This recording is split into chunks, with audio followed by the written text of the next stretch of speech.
Hey, Scotty. Jesus, man.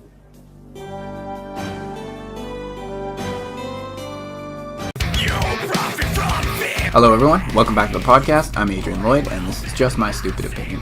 And for those watching on YouTube, this right here is the new flag of just my stupid opinion. This flag right here, surrender the booty.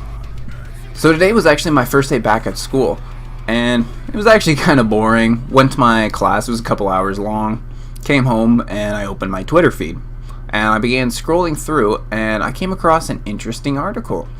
It was from the Public Religious Research Institute, and it was called America's Changing Religious Identity.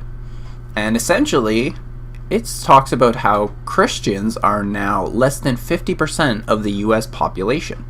So the article talks about how fewer than half of the people living in the United States these days are Christians, and half of the states these days are Christians. And as recently as 2007, 39 states were Christian majority states. That's a big change. So this report was put together from a survey that was conducted, the 2016 American Value Atlas.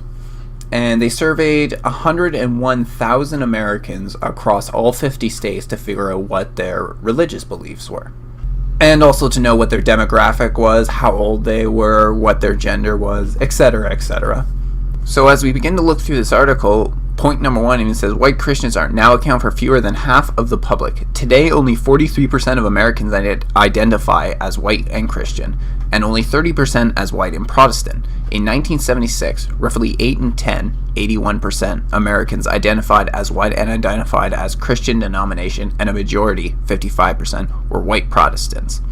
Protestantism is the main sect of Christianity that was formed in America.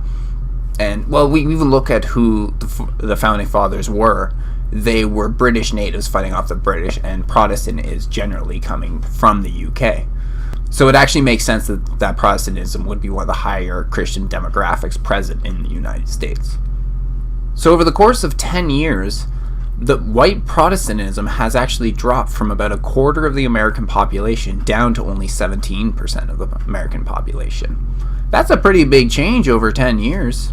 I get the feeling that a lot of the Protestants these days are in the older demographic. I haven't had a chance to look through yet, but I get that feeling because that would also account for why there was such a large drop-off, along with just perhaps secular voices and atheistic, agnostic voices getting out there more and maybe converting some people's minds. But if we look at the demographics of the other religions present in America, at least some of the biggest ones, they don't represent a large part of their population. If we look at it here, Jews are 2% of the public, while Muslim, Buddhists, and Hindus are 1%. And even in all other non-Christian religions, it says only 1%. So this demographic is being made up mostly by non-believers and secularists. So I believe we are beginning to win the battle of ideas. So I do like that I'm starting to see that we're getting more secularists out there. I think secularism probably is the best one to be. You're a moderate. Even though in this position I've taken an atheistic stance, secularists generally tend to be the most moderate, which is what you want in society, moderation. So Christianity seems to take up mostly the older demographic in America, but when we look at the younger demographic who are religiously affiliated, it's mostly Muslims, Hindus, and Buddhists who take them up. If we look, it's 42%, 36%, and 35% respectively. And those are for people under the age of 30. That being said, those who are part of the religious unaffiliated have a pretty large number these days as well, being 34% of the population. I remember looking up Pew polls a while ago when the non-religious affiliated, they were about a quarter of the American population. Now it seems like we're really catching up steam. I mean, this poll only came out maybe 2012, I think. And over the last little bit, especially as social media has just taken off, it seems that the secular voice is starting to take over. It's moving fast. If we look here at bullet number 6, it says atheists and agnostics account for a minority of all religious unaffiliated, mostly are secular. I believe this before I even read the rest, because even in those old polls I look back, it was pretty much the same thing. Even though non-believers, secularists, took up about 25% of the demographic, only at the time about 3% of people identified as atheists. Atheists and agnostic groups together only took up 7% of the unaffiliated groups. So atheists and agnostics account for only about 1/4, 27% of all. Wow, we're up to 27% now. Of all religious unaffiliated Americans. Nearly 6 in 10, 58% religiously unaffiliated Americans identify as secular. Someone who is not religious. 16% of religiously unaffiliated Americans nonetheless report that they identify as a religious person. I guess you just believe in God without following the religion? I don't know. What? Number 7, only 20 states in which no religious group comprises a greater share of residents than the religiously unaffiliated. So it appears we're taking over this bitch. And somehow this still hasn't fallen apart. Even though a large percentage of the American population is part of the religiously unaffiliated now, we're still holding it together. Jews, Hindus, and Unitarian Universalists stand out as the most educated groups in American religious landscape. More than 1/3 of Jews, 34%, Hindus, 38%, and Unitarian Universalists, 43%, hold postgraduate degrees. Noticeably, Muslims are significantly more likely than white evangelical Protestants to have at least a 4-year college degree, 33% versus 25%, respectively. Those are interesting. Now, I know at least in the Jewish faith, there is a strong drive in the family to do well and be successful, so that probably accounts for why they're very well educated. I feel like this is probably true in the other religions. I don't know for a fact, but what do you think? Let me know in the comments below. And not that this next part's very surprising, but white Christians have become a minority in the Democratic Party, while white evangelical Protestants remain the dominant religious force in the Republicans. That doesn't really surprise me at all. It's been that way for a while now, actually. It just seems the left has always offered more of a platform for secularist atheists, so that's more the side we tend to go on. Although, I find it kind of weird that we are on the left. The majority, about 2/3 of religious unaffiliated, identify on the left. What I always found interesting about this was the fact that being against religion, part of it is not just that you don't believe in God, but you don't want the church to run your life. I find it interesting that atheists will identify on the left, because generally on the right, people want smaller government. They want people out of their lives. You figure being against religion, atheists would be more willing to be into smaller government and people out of their lives. But then again, the right usually blows things out of proportion, saying that anybody on the left wants like huge government, and that's not true. Even if liberals want a little bit of a bigger government than conservatives and the right-wingers, that doesn't mean a liberal wants a government right up in your shit. But then again, atheists come all across the left-wing spectrum, from the far left all the way up to the center, and we look at the libertarians, there's plenty of atheists in the libertarians.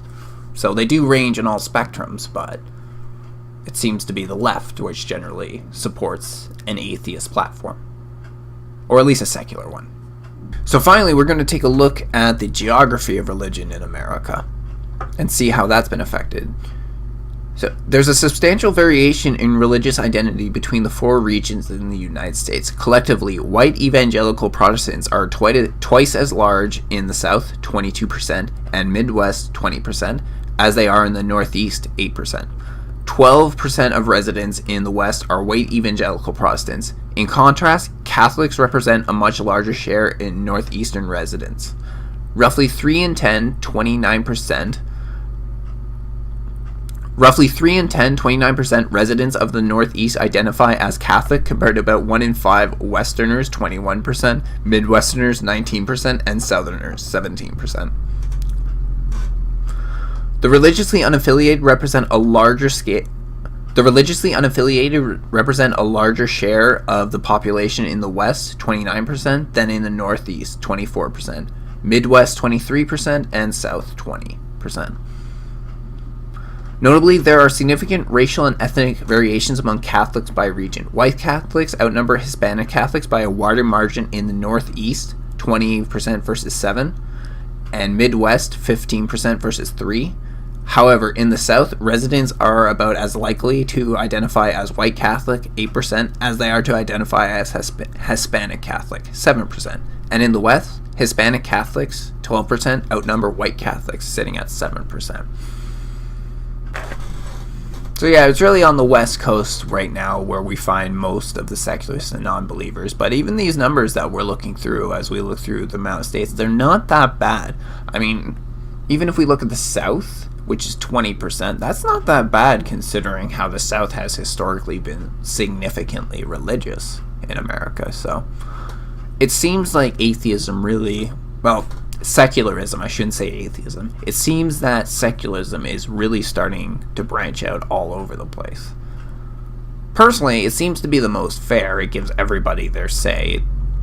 Honestly, it almost seems to represent free speech more because it gives everybody their say while at the same time keeping a separation of church and state.